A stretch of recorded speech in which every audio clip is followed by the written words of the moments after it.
call myself the greatest for lack of a better title. Joker being as wildly successful as it is comes as no surprise. Much like Aquaman did this past December, Joker has completely owned October, even with multiple franchise releases like Zombieland Double Tap and next week with Terminator Dark Fate. Ultimately, while I was one of the few who believed that this movie would do all that it is, plus it doing beyond that, I can't help but wonder what all the folks who are against this film, what they all had to say now. No shootings nor freak accidents, and everyone was able to enjoy the film for what it is. Todd Phillips deserves a massive amount of credit for sticking by his vision and seeing to it that Joker got its rating. Something similar happened with Logan, with Hugh Jackman taking a pay cut to ensure the film got its R rating as well.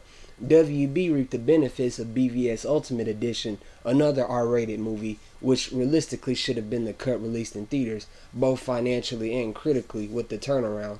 There's clearly a pattern and a message to go along with it. Not every superhero or comic book film needs a massive budget and an MCU stamp to be a success. Not every comic book movie needs jokes and camp in order to resonate with audiences. There's a massive audience out there for R-rated comic book movies, and WB and what was formerly known as 20th Century Fox have proven this time and time again. Sometimes less is indeed more, and taking risks will pay off big time.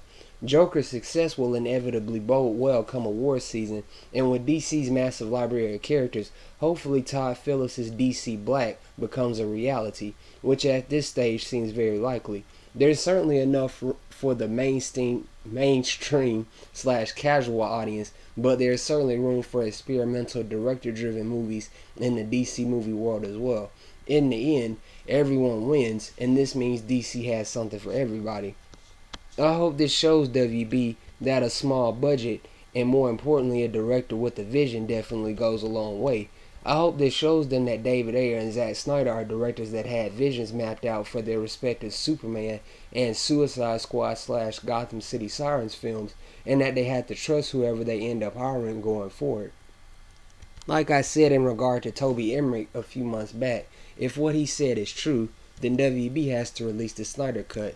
Dark and gritty can most certainly be a good thing for superhero films, contrary to what social media and critics might say otherwise.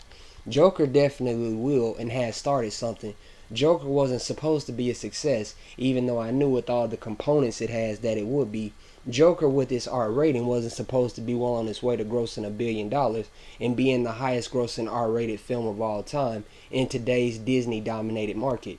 We see the result of what happens when acclaimed auteur filmmakers dare say anything critiquing the mouse in his Marvel movies, but even still Joker's success is going to be the start of something great for us all going forward. Like I said, everybody will win. The MCU will never go too far out of the typical norm for its films.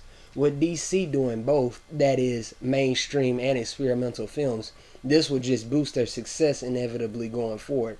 Everything about Joker worked, and it worked with a small budget. The cinematography, music, and performances all delivered, and once again, it's because WB took a chance.